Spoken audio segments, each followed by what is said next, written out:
श्रीगोंदा तालुक्यातील चवरसांगवी येथे अवैध वाळू उपसावर कारवाई करण्यासाठी गेलेल्या महसूल पथकावर वाळू तस्करांनी हल्ला केला होता। या हल्ल्यामध्ये 2 जण जखमी झाले होते।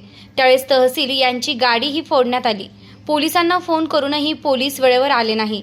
घटना घडल्यावर 1.5 तासांनी पोलीस घटनास्थळी दाखल झाली।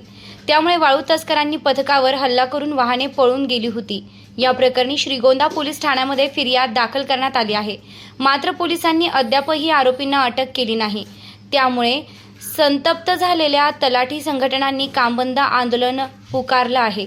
जोपर्यंत आरोपींना अटक होत नाही तोपर्यंत कारवाईसाठी पोलीस वर्ष मिळत नाही तोपर्यंत आंदोलन चालू ठेवण्याचा इशारा तलाठी संघटनेने दिला आहे।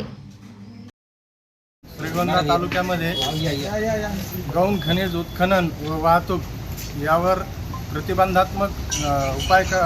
प्रतिबंधात्मक उपाययोजना म्हणून जे गौण खनिज पथक गौण खनिज वाहतुकीवर प्रतिबंध घालण्यासाठी गेलेले असताना त्या पथकावरती श्रीगोंदा तालुक्यातील वाळू माफियांनी जो हल्ला केला आणि या हल्ल्यामध्ये जे तलाठी बांधव आणि मंडळ अधिकारी हे गंभीररित्या जखमी झालेले आहेत। तसेच शासकीय वाहनावर दगडफेक करून हा जो अतिरेक माजवलेला आहे त्या विरोधात संपूर्ण जिल्हाभर तलाठी संघटनेतर्फे कामबंद आंदोलन चालू आहे। आज कामबंद आंदोलनाचा 5वा दिवस आहे।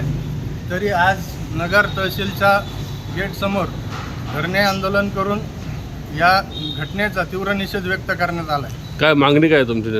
आमची मागणी अशी आहे की ज्या पथकावरती हल्ला केलेला आहे त्या हल्लेखोरांना तात्काळ अटक करून त्यांच्यावर कडक कारवाई करण्यात यावी। तसेच यानंतर जे गौण खनिज वाहतुकीसाठी पथकं तयार केलेले आहेत या पथकांना पोलीस संरक्षणातच या गौण खनिज वाहतुकीची कारवाई करण्यात यावी।